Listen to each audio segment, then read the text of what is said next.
നിങ്ങളിപ്പോൾ ഹജ്ജിന് പോകണ്ട, നീ ഇപ്പോൾ ഹജ്ജിന് പോകണ്ട, ഇവിടെ നിന്നോ, നീ പോയാൽ ഞാൻ ബുദ്ധിമുട്ടാകും, അതുകൊണ്ട് തന്നെ ഹജ്ജിന് പോകണ്ട എന്ന് പറഞ്ഞു. ഇത് ചില സുഹൃത്തുക്കൾ തീരുമാനമാക്കിയതിന് ശേഷമാണ് മാതാവിനോട് ചോദിക്കുന്നത്. ഫ്രണ്ട്ലി ആകുമ്പോൾ അങ്ങനെയാണല്ലോ, ധാരാളം നന്മകൾ ചെയ്യും, ചിലപ്പോൾ തിന്മകളും ചെയ്യും. പല കൂട്ടങ്ങളുണ്ടാകുമ്പോൾ പലതും ഉണ്ടാകും. എന്നാൽ പല ആളുകളും പല സുഹൃത്തുക്കളും ഹജ്ജിന് പോകുന്നത് കണ്ട് ഈ യുവാവിനും പൂതി ഹജ്ജിന് പോകാൻ.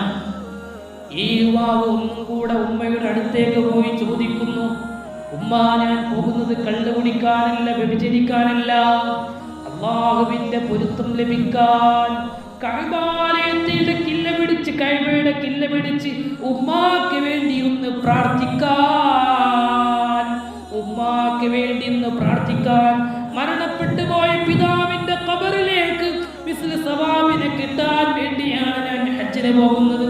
ഇതിനെനിക്ക് സമ്മതം തരണം ഉമ്മ. ഉമ്മ പറഞ്ഞു, മോനെ, ഞാൻ ഒറ്റക്കാണ്, നീ പോയാൽ പ്രശ്നമാണ്, അതുകൊണ്ട് പോകണ്ട. മൂന്നാമത് ഉമ്മയോട് ചോദിക്കാണ്, ഉമ്മ, ഞാൻ പോയി വരുന്നത് വരെ ഉമ്മാക്ക് ജീവിക്കാനുള്ള സർവ സംവിധാനങ്ങളും ഞാൻ ചെയ്യാം, ഇവിടെ ഭക്ഷ്യ വിഭവങ്ങൾ ഞാൻ കൊടുത്തു വെക്കാം, എടുത്തു വെക്കാം, എല്ലാം സംവിധാനിക്കാം. പക്ഷേ ഉമ്മ, എനിക്കൊരു സമ്മതം തരണം, കുറച്ച് ദിവസമല്ലേ ഉള്ളൂ, വേഗം പോയി വരല്ലോ, ഉമ്മ സമ്മതം തരണോ? 3 ദിവസവും കഴിഞ്ഞ് 3 പ്രാവശ്യവും കഴിഞ്ഞ് ചോദിച്ചപ്പോൾ സമ്മതം കൊടുത്തില്ല.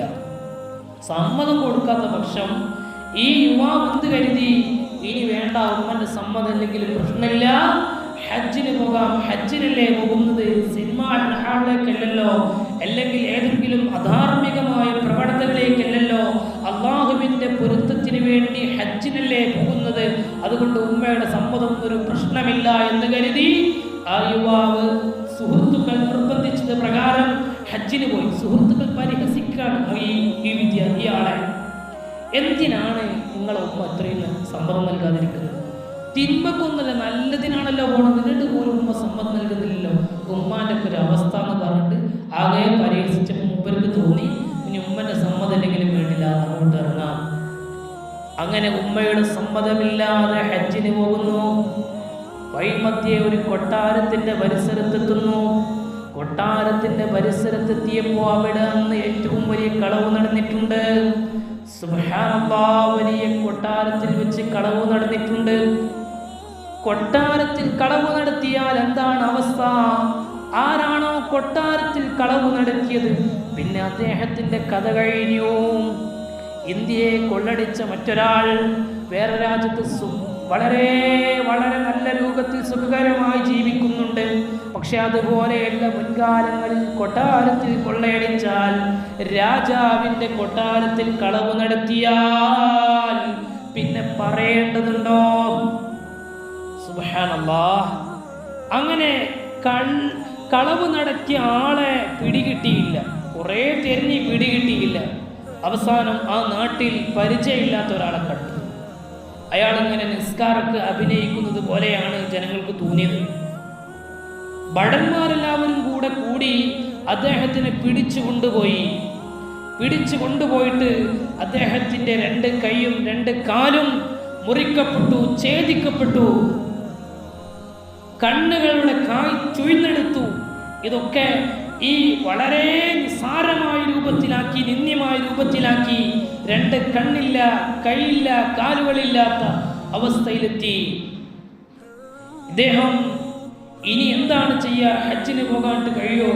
വല്ലാത്ത വിഷമത്തിലാണ്. ഈ മനുഷ്യൻ തിരിച്ചു പോകുന്നു വീട്ടിലേക്ക്. ഏത് വീട്ടിലേക്ക്?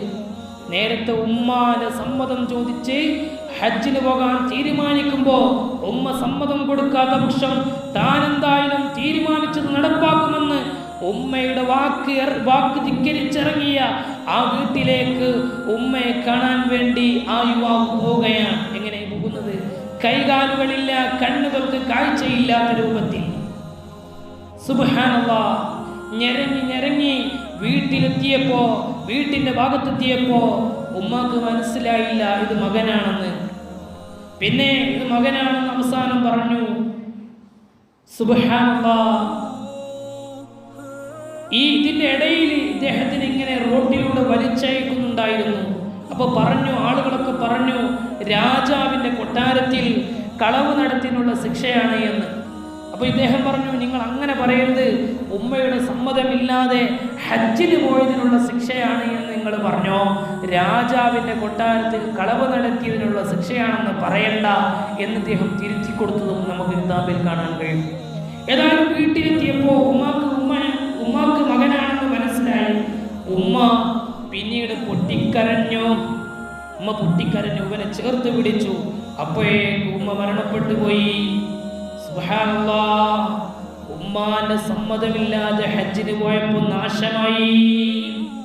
ഓ ചെറുപ്പക്കാരാ, ചെറുപ്പക്കാരികളെ, ഉമ്മ എന്നുള്ളത് സംഭവം തന്നെയാണ്. ഉമ്മ എന്നുള്ളത് വലിയ മഹത്വമുള്ളവരാണ്. നമുക്ക് ചിലപ്പോൾ ഉമ്മാന്റെ വില അറിയൂല, ഉമ്മയുടെ മഹത്വം അറിയൂല, ഉമ്മയുടെ പവർ അറിയൂല. കാരണം എന്താണെന്നറിയുമോ? കണ്ണ് പോയാലല്ലേ കണ്ണിന്റെ കാഴ്ചയെ കുറിച്ച് നമുക്കറിയൂ. എന്നാൽ ഉമ്മ ഇല്ലാതെയാകുമ്പോഴാണ് ഉമ്മയുടെ മഹാത്മ്യം നമുക്ക് ഉൾക്കൊള്ളാൻ കഴിയും. പക്ഷേ അപ്പോൾ മഹത്വം പറഞ്ഞിട്ട് എന്താ കാര്യം? ആ ഉമ്മയെ നമുക്ക് നല്ലതുപോലെ നോക്കാൻ കഴിയില്ല. ഉമ്മ ഒരു ഭാഗത്തേക്ക് വിളിച്ചാൽ നമ്മളെന്താ പറയാ? ഇപ്പം വരാം. വീണ്ടും വിളിക്കും, മോളെ, ആ വീണ്ടും വിളിക്കൂ, ഇപ്പം വരാനല്ലേ നിങ്ങളോട് പറഞ്ഞത്. പിന്നെ ശൈലി മാറി. ഉമ്മ നമ്മളെ വിളിക്കുന്നത് എന്തിനാണ്? ചിലപ്പോൾ ഉമ്മയുടെ ഒരു ആവശ്യത്തിനായിരിക്കാം, അല്ലെങ്കിൽ നമുക്ക് വേണ്ടിയായിരിക്കാം. 90% ഉമ്മ നമ്മളെ വിളിക്കുന്നത് നമ്മുടെ ആവശ്യത്തിനാണ്. ഒരു ഉമ്മയും തൻ്റെ മോള് കേടാകണമെന്ന് ആഗ്രഹിക്കുകയില്ല. ഒരു ഉമ്മയും തൻ്റെ മകൻ നശിച്ചു പോകട്ടെ എന്ന് ധരിക്കുകയില്ല. ഒരു ഉപ്പയും അങ്ങനെ ധരിക്കുകയില്ല. ഉമ്മ വിളിച്ചാൽ, ഉപ്പ വിളിച്ചാൽ അവിടെ നമ്മളെല്ലാ ഷുഗലുകളും മാറ്റിവെച്ച് ഉമ്മായുടെ അടുത്തേക്ക്, ഉപ്പാന്റെ അടുത്തേക്ക് പോകേണ്ടതുണ്ട്. നമ്മൾ എത്ര നിസ്കരിച്ചിട്ടും നോമ്പ് നോറ്റിട്ടും സൽക്കർമ്മങ്ങൾ ചെയ്തിട്ടും ഇൽമു പഠിച്ചിട്ടും കിതാബ് പഠിപ്പിച്ചിട്ടും ഒരു കാര്യവുമില്ല. ഉമ്മയുടെ സമ്മതമില്ലാതെ, ഉമ്മയുടെ പൊരുത്തമില്ലാതെ ഒരു വിശ്വാസിയുടെ കർമ്മവും അല്ലാഹു സ്വീകരിക്കുകയില്ല. മാതാപിതാക്കളെ ബഹുമാനിക്കണം. അവരെത്ര ചെറുതാണെങ്കിലും, ചെറുത് പറഞ്ഞാൽ നമ്മളൊക്കെ വയസ്സിന് ചെറുതാവില്ല, എന്തോ നല്ല വലിപ്പുണ്ടാവും, വയസ്സുണ്ടാവും. അവർക്ക് നമ്മളെക്കാൾ കൂടുതൽ വിവരങ്ങളൊന്നുമില്ലെങ്കിലും, നമ്മളെക്കാൾ കൂടുതൽ ആരോഗ്യമില്ലെങ്കിലും, നമ്മളെക്കാൾ കൂടുതൽ കാര്യങ്ങൾ ഉൾക്കൊള്ളുന്നില്ല എങ്കിലും, എന്താണെങ്കിലും മാതാവാണോ പറഞ്ഞത്, പിതാവാണോ പറഞ്ഞത്, അവിടെ മറ്റൊരു വഴിയില്ല. ഉടനെ ചാടി എണീറ്റ് ഉമ്മാക്ക് വേണ്ടി, ഉപ്പാക്ക് വേണ്ടി ഖിദ്മത്തെടുക്കണം. ആ ഖിദ്മത്തിന് അല്ലാഹു തആല വലിയ പ്രതിഫലമാണ് നൽകുന്നത്, ചെറുതൊന്നുമല്ല. ഉമ്മയെ സ്നേഹിച്ചു എന്നൊരൊറ്റ കാരണത്താൽ, ബാപ്പയെ സ്നേഹിച്ചു എന്നൊറ്റ കാരണത്താൽ, മാതാപിതാക്കൾക്ക് ഖിദ്മത്തെടുത്തു എന്നൊരൊറ്റ കാരണത്താൽ സവാദ് റളിയല്ലാഹു അൻഹുവിനെ അല്ലാഹു തആല ഒരുപാട് പവർ നൽകിയിട്ടുണ്ട്.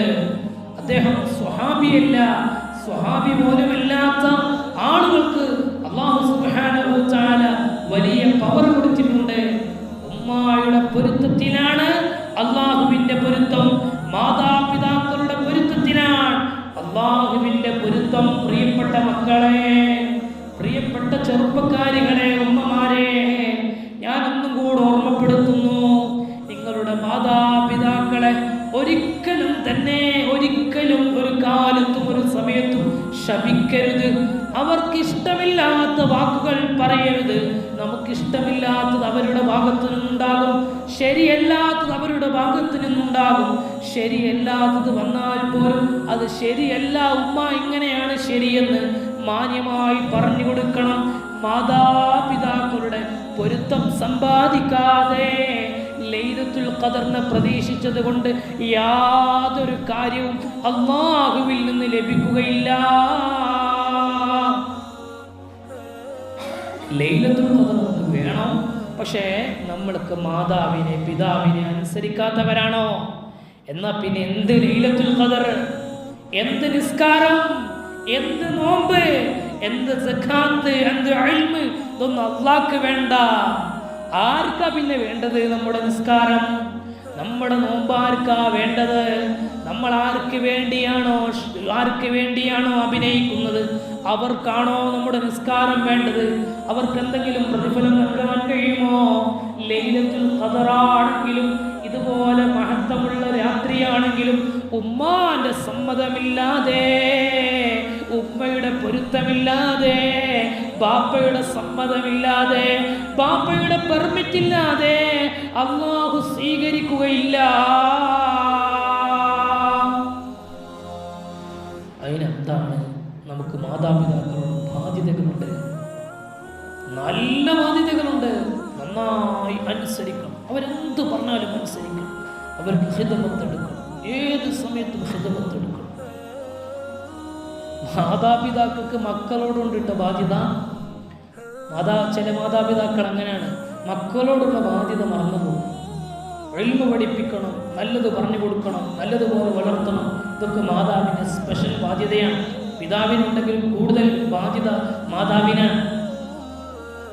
മാതാപിതാക്കളോടുള്ള കടപ്പാട് നമ്മൾ പാലിച്ചില്ല എങ്കിൽ അല്ലാഹു തആല അവനിക്ക് നമ്മൾ നിസ്കരിക്കുന്ന നിസ്കാരം, നോമ്പ്, ഒരു കർമ്മവും അല്ലാഹു സ്വീകരിക്കുകയില്ല. ലാ യഖ്ബലുല്ലാഹു മിൻഹു സുർഫൻ വലാ അദ്ലാ. മാതാപിതാക്കളെ വെറുപ്പിച്ചവൻ, മാതാപിതാക്കളെ നിസ്സാരപ്പെടുത്തിയവൻ, മാതാപിതാക്കളെ കൊച്ചാക്കിയവൾ, മാതാപിതാക്കളെ ഇൻസൾട്ട് ചെയ്തവൾ, അതാ അവരുടെ നിസ്കാരമല്ല സ്വീകരിക്കൂല, നോമ്പല്ല സ്വീകരിക്കൂല, സുന്നത്തോ ഫർളോ ആയ ഒരൊറ്റ കർമ്മവും അല്ലാഹു സ്വീകരിക്കുകയില്ല.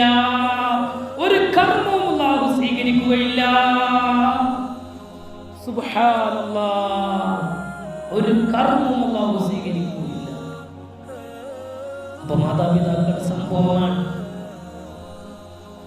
ലൈലത്തുൽ ഖദർ കിട്ടാത്ത മൂന്നാമത്തെ വിഭാഗം ഖാതിഉർ റഹിം, കുടുംബബന്ധം വിച്ഛേദിച്ചവൻ, കുടുംബബന്ധം കട്ട് ചെയ്തവൻ, ഫാമിലി റിലേഷൻ ഒഴിവാക്കിയവൻ, അവൻക്ക് ലൈലത്തുൽ ഖദർ കിട്ടൂല. അതെന്താ? എന്തിനാണ് നിസാര പ്രശ്നങ്ങൾക്ക് വേണ്ടി സഹോദരിമാർ, ഈ നാട്ടിൽ അങ്ങനെ ഉണ്ടാവില്ല, ഇവിടെ ഉള്ളവരും അങ്ങനെ ഉണ്ടാകില്ല, എന്നാലും നിങ്ങൾക്ക് പരിചയമുള്ള മറ്റാരെങ്കിലുമൊക്കെ അങ്ങനെ ഉണ്ടാവല്ലോ, കുടുംബബന്ധം മുറിച്ചവരാകാം. അങ്ങനെ കുടുംബബന്ധം മുറിച്ചാൽ അല്ലാഹു തആല ഒരിക്കലും തന്നെ അവർക്ക് ലൈലത്തുൽ ഖദറിന്റെ പ്രതിഫലം നൽകുകയില്ല. ജ്യേഷ്ഠനോട് മിണ്ടാത്ത സഹോദരിമാരുണ്ടാകാം, ഇവിടെ വന്നിട്ടില്ലെങ്കിലും ഇവിടെ പരിസരത്തോ മറ്റോ എവിടെയെങ്കിലുമൊക്കെ ഉണ്ടാകാം. ഉമ്മമാരോട് മിണ്ടാത്തവരുണ്ടാകാം, ഉപ്പമാരോട് മിണ്ടാത്തവരുണ്ടാകാം, ഭർത്താവിനോട് പിണക്കമുള്ളവരുണ്ടാകാം, ഭർത്താവ് നാട്ടിലില്ലാത്ത ഭർത്താക്കന്മാരോട് വിദേശത്തുള്ള ഭർത്താക്കന്മാരോട് പിണക്കത്തിലുള്ളവരുണ്ടാകാം. എന്നാൽ അവർക്കൊന്നും ലൈലത്തുൽ ഖദർ കിട്ടൂല. സ്വത്തിന്റെ പേരിലാണെങ്കിലും, ദീനിന്റെ പേരിലാണെങ്കിലും, മറ്റേതെങ്കിലും വിഷയത്തിന്റെ പേരിലാണെങ്കിലും 3 ദിവസത്തിലധികം നമ്മൾ ഒരാളോട് മിണ്ടാതിരുന്നൂടാ. അങ്ങനെ മിണ്ടാതിരിക്കണമെങ്കിൽ വ്യക്തമായ കാരണം വേണം. അത് ശരീഅത്തിന് വിരുദ്ധമായ പ്രവർത്തനം അവർ നമ്മോട് കൽപ്പിക്കണം, അത് ചെയ്യാൻ നിരന്തരമായി ആവശ്യപ്പെടണം. അപ്പോഴും ആ വിഷയത്തിൽ അനുസരിക്കാതിരുന്നാൽ മതി. കുടുംബബന്ധം വിച്ഛേദിക്കണ്ട, അവിടെയൊന്നും കുടുംബബന്ധം കട്ട് ചെയ്യണ്ട. കുടുംബബന്ധം കട്ട് ചെയ്തവൻ ഒരിക്കലും തന്നെ ലൈലത്തുൽ ഖദർ പ്രതീക്ഷിക്കേണ്ടതില്ല, ലൈലത്തുൽ ഖദർ കിട്ടൂല. 1000 മാസത്തിനേക്കാൾ ശ്രേഷ്ഠതയുള്ള ഒരൊറ്റ രാത്രി, ആ ഒരു രാത്രി നമുക്ക് ലഭിക്കൂല. ഷഫീഉനാ റസൂലുള്ളാഹി സ്വല്ലല്ലാഹു അലൈഹി വസല്ലം കുടുംബബന്ധം ഊട്ടിയുറപ്പിക്കാൻ സഹോദരിമാര് പ്രത്യേകം ശ്രദ്ധിക്കണം. കുടുംബം, ആദ്യത്തെ കുടുംബം ആരാണ്? അത് ഭാര്യയും ഭർത്താവുമാണ്. ഭാര്യയും ഭർത്താവുമാണ് ആദ്യത്തെ കുടുംബം.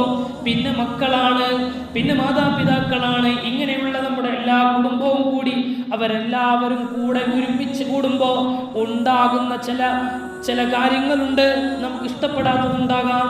അതിൻ്റെ പേരിൽ ആരെയും ഇൻസൾട്ട് ചെയ്യണ്ട, അതിൻ്റെ പേരിൽ ആരെയും മാറ്റി നിർത്തണ്ട. കുടുംബബന്ധം ലാ യദ്ഖുലുൽ ജന്നത ഖാതിഉൻ. നബി സല്ലല്ലാഹു അലൈഹി വസല്ലം തങ്ങളല്ലേ പറഞ്ഞത്, സ്വർഗ്ഗത്തിൽ കടക്കൂല. ലാ യദ്ഖുലുൽ ജന്നത ഖാതിഉർ റഹിം. കുടുംബബന്ധം മുറിച്ചവന് സ്വർഗ്ഗത്തിൽ കടക്കൂല. സ്വർഗ്ഗത്തിൽ കടക്കൂല, ലൈലത്തുൽ ഖദർ കടക്കൂല. പിന്നെന്താ ഉണ്ടാവുക? ജോനോട് മിണ്ടാതിരുന്നത്, ഓളോട് മിണ്ടാതിരുന്നത് വളരെ സന്തോഷമായി എന്ന് നമ്മളെ കുടുംബത്തിലൊന്നും പെടാത്ത മറ്റൊരാളുടെ കയ്യടി നമുക്ക് കിട്ടാം. അല്ലെങ്കിൽ നമ്മുടെ കുടുംബത്തിൽ അവനോട് മിണ്ടാത്ത ഒരാളുടെ സപ്പോർട്ട് നമുക്ക് ലഭിക്കാം. ഇതല്ലേ മിണ്ട. അല്ലാഹു റസൂൽ നമ്മളെ കഴിയൊഴിഞ്ഞു, പിന്നെ ഒരു രക്ഷയില്ല. കുടുംബബന്ധം പുലർത്താത്തവൻ ഒരിക്കലും തന്നെ രക്ഷപ്പെടാൻ കഴിയുകയില്ല. സഹോദരിമാരെ, ഭർത്താവ് ഭാര്യയും ഒരു പ്രധാനപ്പെട്ട കുടുംബത്തിലെ അംഗങ്ങളാണ്. ഭർത്താവിന് ഇഷ്ടമില്ലാത്തത്, നമുക്കിഷ്ടമില്ലാത്തത് ഭർത്താവിൽ നിന്നുണ്ടായാലും അവർക്കിഷ്ടമില്ലാത്തത് നമ്മിൽ നിന്നുണ്ടായാലും ഒക്കെ അങ്ങോട്ടും ഇങ്ങോട്ടും അത് സഹിക്കണം, നന്നായി സഹിക്കണം. ഒരിക്കലും തന്നെ എന്തെങ്കിലുമൊക്കെ നിസ്സാര പ്രശ്നങ്ങൾ ഉണ്ടാകുമ്പോഴേക്ക് സഹോദരിമാരെ, ഇനി ഞാൻ ഭർത്താവിൻ്റെ വീട്ടിലേക്ക് പോകില്ല, അല്ലെങ്കിൽ മൂപ്പർക്ക് ഫോൺ വിളിക്കില്ല, ഫോൺ വിളിച്ചാലും അറ്റൻഡ് ചെയ്യില്ല, ഇനി ഗൾഫിലാണെങ്കിലും നാട്ടിലാണെങ്കിലും ഞാൻ മെയിൻറ്റ് ചെയ്യില്ല എന്നൊന്നും പറയണ്ട, എന്നൊന്നും കരുതണ്ട. നമ്മുടെ ഭർത്താവ് നമുക്ക് നാളെ സ്വർഗത്തിൽ പോകാനുള്ള ഒരു നിധിയാണ്. ഭാര്യയും അങ്ങനെ തന്നെയാണല്ലോ. അതുകൊണ്ട് ഭാര്യ ഭർത്താക്കന്മാർ സൗഹൃദത്തിലും സ്നേഹത്തിലും സമാധാനത്തിലും കഴിയണം. അതുപോലെ നിങ്ങളുടെ മക്കളോടും നല്ല സ്നേഹം കാണിക്കണം. നിങ്ങളിൽ നിന്നാണ് മക്കൾ പഠിക്കുന്നത്. മക്കൾ പഠിക്കുന്നത് ഉമ്മമാരിൽ നിന്നാണ്, ഉപ്പമാരിൽ നിന്നാണ്. ഈ ഉമ്മമാർ അവരെന്തെങ്കിലും തോന്നിവാസം ചെയ്താൽ മക്കൾ അതിലും വലുത് ചെയ്യും, ഉറപ്പാണ്. മക്കളോട് ഒരിക്കലും നമ്മൾ കളവ് പറയാൻ വേണ്ടി പറയരുത്. എൻ്റെ ഒരു സുഹൃത്ത് ഈ റമദാനിൽ ഒരു സ്ഥാപനത്തിൻ്റെ ആവശ്യാർത്ഥം ഒരു വീട്ടിലേക്ക് പിരിവിന് പോയി. ആ വീട്ടുകാരനായ പിതാവിനെ കാണാനാണ് അദ്ദേഹം പോയത്. ഒരു ചെറിയ കുട്ടി വന്നിട്ട് ആ പിരിവിന് പോയ സുഹൃത്തിനോട് പറയാണ്, ഇവിടെ ബാപ്പ ഇല്ല എന്ന് പറഞ്ഞിട്ടുണ്ട്, ഉപ്പ ഇല്ല എന്ന് ഉപ്പ പറഞ്ഞിട്ടുണ്ട് എന്ന് കുട്ടി പറയാണ്. സുബ്ഹാനല്ലാഹ്, കുട്ടിക്ക് അറിയോ എന്താ പറയേണ്ടത്? അറിയില്ല. അപ്പോൾ കുട്ടികളെ നല്ലത് നമ്മൾ പഠിപ്പിക്കണം. ഇപ്പോൾ സജീവമായി കുട്ടികളൊക്കെ പള്ളികളിലുണ്ട്. ഉമ്മമാരെ, ചെറിയ കുട്ടികളെ, പ്രായം പക്വതെത്തിക്കാത്ത കുട്ടികളെ, അല്ലെങ്കിൽ പക്വത വരാത്ത കുട്ടികളെ പള്ളിയിലേക്ക് കൊണ്ടുപോകുന്നത് നല്ലതല്ല. അപ്പോൾ നിസ്കാരം പഠിപ്പിക്കണ്ടേ? അത് വീട്ടിൽ നിന്നാണ് പഠിപ്പിക്കേണ്ടത്. നിസ്കാരം പഠിപ്പിക്കേണ്ടത് വീട്ടിൽ നിന്നാണ്. 7 വയസ്സ് മുതൽ 10 വയസ്സ് വരെ കുട്ടിയെ വീടിൻ്റെ ഉള്ളിൽ നിന്ന് ഉമ്മയുടെ കൂടെയാണ് നിസ്കാരം പഠിപ്പിക്കേണ്ടത്. 10 വയസ്സിന് ശേഷമാണ് കുട്ടിയെ പള്ളിയിലേക്ക് പറഞ്ഞയക്കേണ്ടത്. ഇപ്പം എന്താ അവസ്ഥ എന്നറിയോ? നിങ്ങളൊക്കെ കണ്ടില്ലേ സോഷ്യൽ മീഡിയകളിൽ? കുട്ടികൾ പള്ളിയിലേക്ക് പോകും, ചെറിയ കുട്ടികൾ. ഇവർക്കറിയില്ല അവർ പാപമാണ്. ചെറിയ കുട്ടികൾ പള്ളിയിലേക്ക് പോകും. നീണ്ട സമയത്താണല്ലോ തറാവിഹ് നിസ്കരിക്കുന്നത്. തറാവിഹ് നിസ്കാരം നടക്കുമ്പോൾ കുട്ടികൾ എന്ത് ചെയ്യും? കുട്ടികൾ ഇങ്ങനെ പള്ളികളിലൂടെ നടന്നു കളിക്കും. അവർ ചിലപ്പോൾ കാലും കൂടെ കൈകാതെയായിരിക്കും പുറത്തേക്ക് ഇറങ്ങിയതും വീണ്ടും അകത്തേക്ക് കയറിയതും. ചളിയിൽ ചവിട്ടി നിസ്കാരത്തിൻ്റെ ഇടയിൽ കൂടെ ഒക്കെ വീണ്ടും വരും. നമ്മളൊക്കെ പലപ്പോഴും കാണുന്ന സംഭവമായതുകൊണ്ട് പറയുകയാണ്, ഓർമ്മപ്പെടുത്തുകയാണ്. പിന്നെന്ത് ചെയ്യും? അതെ, ഇപ്പം ഒരുപാട് വ്യാപകമായി കസേരകളുണ്ടല്ലോ പള്ളികളിൽ നിന്ന്. കുട്ടി എന്ത് ചെയ്യും? കസേര അവിടെ ഇരിക്കാൻ കഴിയാതെ ആളുകളുണ്ടാവും. അവർ ഖിയാമ് നിന്നുകൊണ്ട് തന്നെ ഉണ്ടാവാം. അങ്ങനത്തെ ആളുകളുടെ കസേര വലിച്ചിട്ട് കുട്ടി അപ്പുറത്തോടെ കൊണ്ടുവരും. സുജൂദിലേക്ക് പോകുമ്പോൾ അല്പം കുനിയണമല്ലോ. ആ കുനിയാൻ വേണ്ടി അവരതിനു വേണ്ടി നോക്കുമ്പോൾ ആ കസേരയുടെ സ്ഥാനത്ത് അത് ഉണ്ടാവില്ല. അവർ പിന്നെ അവിടെ മറിഞ്ഞിട്ട് വീണിട്ടുണ്ടാവും. പിന്നെ മൂപ്പരെ പറഞ്ഞിട്ട് കാര്യമുണ്ടോ? ഇങ്ങനെ മക്കളെ നിങ്ങൾ പള്ളിയിലേക്ക്, ചെറിയ കുട്ടികളെ പള്ളിയിലേക്ക് കൊണ്ടുപോയ വലിയ വിപത്താണ്. നമ്മുടെ പരിസരത്തൊരു പള്ളിയിൽ കഴിഞ്ഞ റമദാൻ്റെ കുറച്ച് ദിവസം മുമ്പ് ഒരു കുട്ടി നല്ല വിലപിടിപ്പുള്ള ഒരു കാർപ്പറ്റിൽ മൂത്രമൊഴിച്ച് വെച്ചിട്ടുണ്ട്. ക്യാമറയിലൂടെ കണ്ടതാണ്. ഇപ്പോൾ ക്യാമറ ഉണ്ടല്ലോ എല്ലായിടത്തും. ആ കാർപ്പറ്റ് മുറിച്ച് മാറ്റി മറ്റൊരു ഭാഗം അവിടെ ഫിറ്റ് ചെയ്യേണ്ടി വന്നു. നല്ല വിലപിടിപ്പുള്ള സാധനമാണ്. ഇതുകൊണ്ട് എന്താണ് ഗുണം? കുട്ടി പള്ളിയിലേക്ക് കൊണ്ടുപോകുന്നത് കൊണ്ട് കുട്ടി നിസ്കാരം പഠിക്കുന്നില്ല. കുട്ടി വീട്ടിൽ നിന്ന് പഠിക്കേണ്ട നിസ്കാരം ഉമ്മമാരെ നിങ്ങളുടെ എളുപ്പത്തിന് വേണ്ടിയോ അല്ലെങ്കിൽ മറ്റേതെങ്കിലും ലാഭത്തിന് വേണ്ടിയോ അല്ലെങ്കിൽ ഉപ്പയുടെ കൂടെ ജ്യേഷ്ഠൻ്റെ കൂടെ പറഞ്ഞേക്കാൻ വേണ്ടിയോ നിങ്ങൾ നല്ല ലക്ഷ്യത്തിൽ പറഞ്ഞയച്ചതാകാം. എന്നാലും പള്ളിയിലേക്ക് പക്വതെത്താത്ത കുട്ടികളെ പറഞ്ഞയക്കരുത് എന്ന് സാന്ദർഭികമായി ഞാൻ എൻ്റെ ഉമ്മമാരോട് ഓർമ്മപ്പെടുത്തുകയാണ്. ലൈലത്തുൽ ഖദർ കിട്ടാത്ത 4ാമത്തെ വിഭാഗം ആരാണ്?